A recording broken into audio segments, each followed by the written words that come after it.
How did New Balance essentially become a dominant brand in the sneaker culture over the last few years? After doing some research and using a little bit of my own knowledge, I put their reasons for success into a few categories: their timeless silhouettes, multiple successful collaborations, their consistent use of high quality materials, and how versatile their shoes are. What's up YouTube? Welcome back to another video. I'm NoahEW for those who don't know, and this video is just a simple conversation about fashion.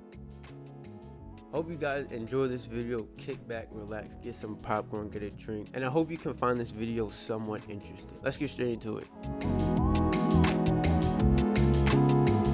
Now, what's so interesting about New Balance original silhouettes is how far ago these shoes initially released, but more so how much these shoes have retained its value over so many years, and more so the last few years. With the 990s releasing in 1982, the 574s 1988, the 550s 1989, the 2002Rs 2006, the 1300s 1985, the 992s in 2006, and the 827s in 1997. Now obviously there are way more silhouettes that New Balance has created, but I do bring those few pairs up for the future of this video, so make sure you at least watch up until that point. Now when specifically looking at these silhouettes, there's a few reasons why I feel like these shoes has retained its value for so many years. One being that signature gray color scheme that New Balance offers for multiple of their New Balances. And with that signature gray color scheme, I feel like you could never go wrong in each era of fashion that those New Balance have been present for. And two, with the 990s original release, there have been 5 different versions with the potential of a 6th version that has been released since the original release date. Both each shoe New Balance have released, they have made each pair more modernized, with obviously keeping some similarities from each pair but making their shoe kind of different to make it have their own feel for each shoe. And this is kind of similar to what car manufacturers do with their cars each year for all my car enthusiasts out there. And I do enjoy cars myself, so if you do want to talk about that, let me know in the comments.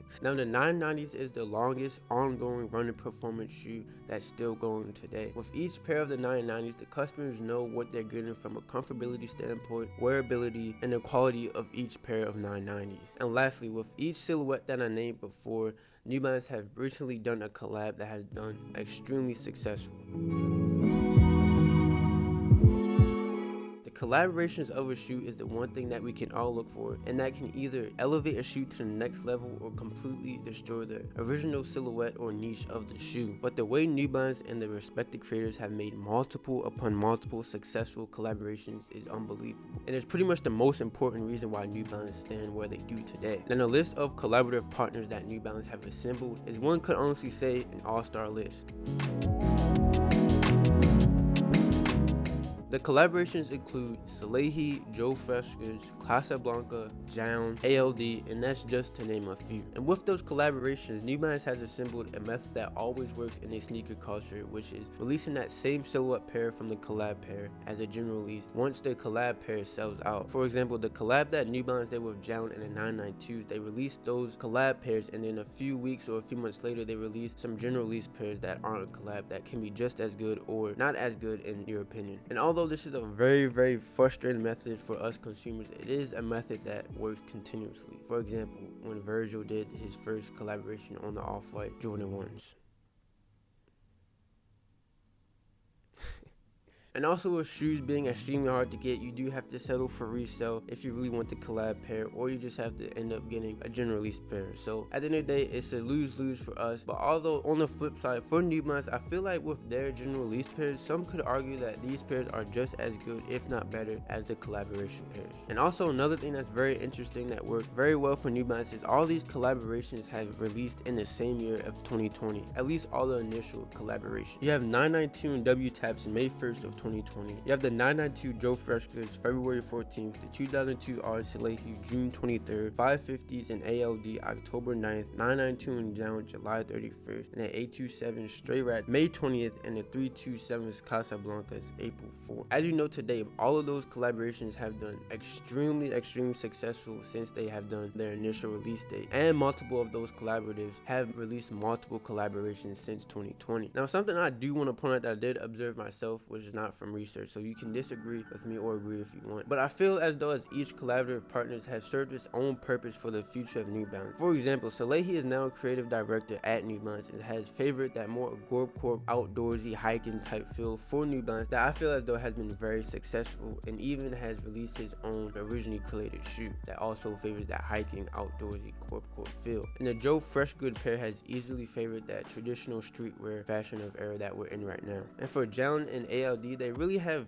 paved the way or started the trend of this new modern era of fashion that we're in, with the ALDs having that aged midsole look and the Jown pairs really favoring those earth tone colors that we all love today. And like I said, since these released in 2020, these collaborators have released a plethora of collabs since then that has also done extremely successful. And with that being said, that leads into my last few points for this video.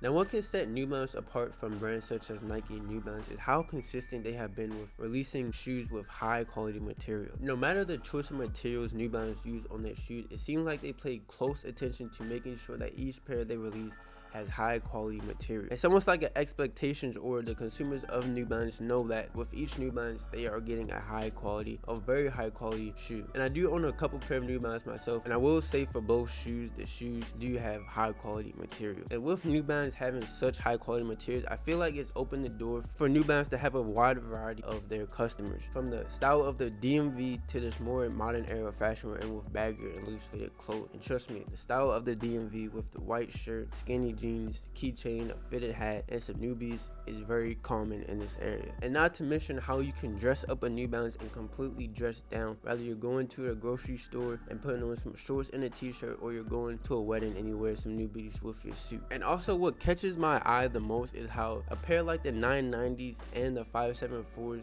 can favor a newborn baby all the way to a 99-year-old senior citizen. And no matter who's rocking it, it will always look right. And with that being said, with a little bit of a recap, the reason why New Balance has seen so much hype and so much dominance in the sneaker culture is because their timeless silhouettes, their multiple success of collaborations, the consistent use of high quality materials, and how versatile their shoe is. So that will pretty much do for this video. I hope you guys all enjoyed it. This was a pretty long thought out process of a video as far as getting all the research and using my own ideas and writing the script and actually doing the video. All that took time, so let me know how you think I did. These videos are a little bit not difficult, but it just takes time to perfect it and make it the way I want. So let me know how you think I did as far as this video, as far as the information, how I came off as being entertaining or interesting, keeping your attention. So let me know all those factors. Like I said, this wasn't a video for me to tell you the exact way New Balance has gotten their success, because you may think I'm completely wrong in everything I said, but this is just